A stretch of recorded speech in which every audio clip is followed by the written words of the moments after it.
Hi అండి, welcome to my channel. ఈరోజు ఈ వీడియోలో మీకు ఒక టిప్ అయితే షేర్ చేస్తున్నానండి. కరెంట్ స్విచ్ బోర్డ్స్ ఉంటాయి కదండి మనకి. నేనైతే కిచెన్లో స్విచ్ బోర్డ్స్ చూపిస్తున్నానండి. మాకు స్టవ్ పక్కనే ఉంటుంది. ఇవి చూడండి, వాడి ఎంత డర్టీ అయిపోయినాయో అసలు. ఎన్నిసార్లు క్లీన్ చేసినా పోలేదు. నేనైతే ఒక టిప్ అప్లై చేశాను, అది నాకు చాలా వర్క్ అయ్యిందండి. అదైతే మీతో షేర్ చేస్తున్నాను. గ్యాస్ పక్కనే ఉంటుందండి మాకు స్విచ్ బోర్డు. ఇవి ఇంకా వంట చేసేటప్పుడు ఏమన్నా పడి అట్లా ఇదంతా బాగా డర్టీ అయిపోయింది. ఆన్ ఆఫ్ చేస్తూ ఉంటాం కదా, చూడండి డైరెక్షన్స్లో ఇది చాలా మరకలు మరకలుగా డర్టీ అయిపోయింది. దీనికి క్లీన్ అవ్వాలంటే టిప్ ఏంటంటే, నేను ఒక బౌల్లో 2 స్పూన్స్ బేకింగ్ సోడా తీసుకున్నానండి. మనకు ఈ వంటల్లో వేసుకుంటూ ఉంటాం కదా, సోడా ఉప్పు అంటాము. అట్లా బేకింగ్ సోడా తీసుకున్నాను 2 స్పూన్స్. హాఫ్ లెమన్ అయితే పిండేశానండి. హాఫ్ అయితే సరిపోతుంది మనకి లెమన్లో. ఈ రెండింటిని ఒక పాత బ్రష్ ఒకటి తీసుకొని ఇట్లా కలిపేసుకోవాలి. కలిపేసుకున్న తర్వాత ఈ మిశ్రమాన్ని మనం ఈ స్విచ్ బోర్డు మీద ఇట్లా అప్లై చేసుకోవాలండి. ఫస్ట్ మొత్తం మనకి ఎన్ని స్విచ్ బోర్డ్స్ ఉంటే, ఇక్కడ నేను 2 ఉన్నాయి కదండి కిచెన్లో, ఈ రెండింటికి మనం కలుపుకున్న ఈ 2 స్పూన్స్ బేకింగ్ సోడా అలాగే హాఫ్ లెమన్ అయితే 3టికి వస్తుందండి. నేను ఈ రెండింటికి అప్లై చేశాను. ఇంట్లో ఉన్న స్విచ్ బోర్డ్స్ అన్నీ మాకు బెడ్రూమ్లో కానీ హాల్లో కానీ అన్నీ బాగానే ఉన్నాయండి. కాకపోతే కిచెన్లోనే గ్యాస్ పక్కనే ఉండడం వల్ల ఇట్లా డర్టీ అయిపోయింది. మొత్తం అయితే ఇట్లా అప్లై చేసేసుకోవాలి ఫస్ట్. ఇట్లా అప్లై చేసేసుకునేటప్పుడే మనము బౌల్లో ఇట్లా కలుపుతూ అప్లై చేసుకోవాలి స్విచ్ బోర్డ్ మీద. ఎందుకంటే ఆ లెమన్ జ్యూస్ అనేది పైకి వచ్చేసి బేకింగ్ సోడా అనేది గడ్డగట్టినట్టు అయిపోద్ది. అందుకని కలుపుకుంటూ ఇట్లా ఇట్లా అయితే అప్లై చేసేసుకోవాలి. అప్లై చేసేసుకొని ఒకసారి తర్వాత ఒక 5 మినిట్స్ వదిలేయాలండి వీటిని.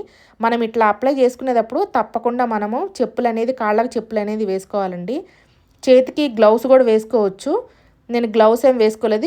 చెప్పులు అయితే మాత్రం కంపల్సరీ వేసుకోవాలండి. చూడండి, మనం ఫస్ట్ ఇట్లా అప్లై చేసేటప్పుడే మనకి తెలిసిపోతుంది. నేను చాలా యూజ్ చేశాను. అట్లనే ఎప్పటికప్పుడు తుడుస్తూనే ఉంటాను, కాకపోతే పోలేదు, బాగా జిడ్డు పట్టేసి ఉన్నాయి. ఒక 5 మినిట్స్ ఇట్లానే మనము రఫ్ చేస్తున్నట్టు మనం అప్లై చేసుకోవాలి ఫస్ట్.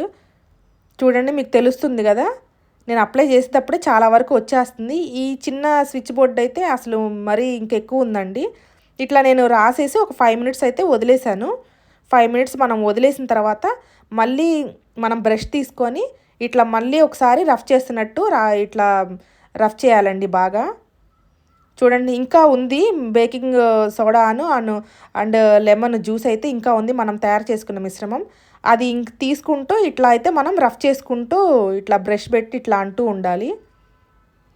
5 మినిట్స్ వదిలేయాలండి తప్పకుండా. అప్పుడు ఏంటంటే ఆ జిడ్డు మట్టి అంతా నానిపోయి మనకి వచ్చేస్తుందండి. మట్టి అంతా బయటకు వచ్చేస్తుంది. చూడండి, వాటర్ రూపంలో బయటికి ఇట్లా కారిపోతుంది. 5 మినిట్స్ తర్వాత మళ్ళీ ఒకసారి బ్రష్తో నేను రుద్దేసేసి టిష్యూతో తుడిచేసేసాను. చూడండి, ఫస్ట్ చూసారు కదా మీరు ఎట్లా ఉందో, ఇప్పుడు చూడండి ఎలా ఉందో. చాలా అంటే చాలా యూజ్ అయిందండి నాకు. ఇంతకుముందు నేను చాలా యూజ్ చేశాను, కాకపోతే నాకు ఏమీ రిజల్ట్ కనపడలా. ఇప్పుడు ఇది మాత్రం ఈ టిప్ నాకు చాలా యూజ్ అయింది. మీకు కూడా యూజ్ అవుతుందని షేర్ చేశానండి. ఓకేనా ఫ్రెండ్స్, తప్పకుండా మీరు ట్రై చేయండి. ఈ వీడియో నచ్చితే లైక్ చేయండి, షేర్ చేయండి, ఎలా ఉందో కామెంట్ చేయండి. అలాగే ఫస్ట్ టైం మన ఛానల్ చూసేవాళ్ళు సబ్స్క్రైబ్ చేసుకోండి ఫ్రెండ్స్. ఓకేనా, మీకు ఏదో ఒక రూమ్లో కానీ ఎక్కడైనా మనకి స్విచ్ బోర్డ్స్ అనేది కొంచెం డర్టీగా ఉంటాయండి. అంతా బాగుండి మనకి ఇట్లా డర్టీ ఉంటే బాగోదు కదా, మీరు ట్రై చేయండి.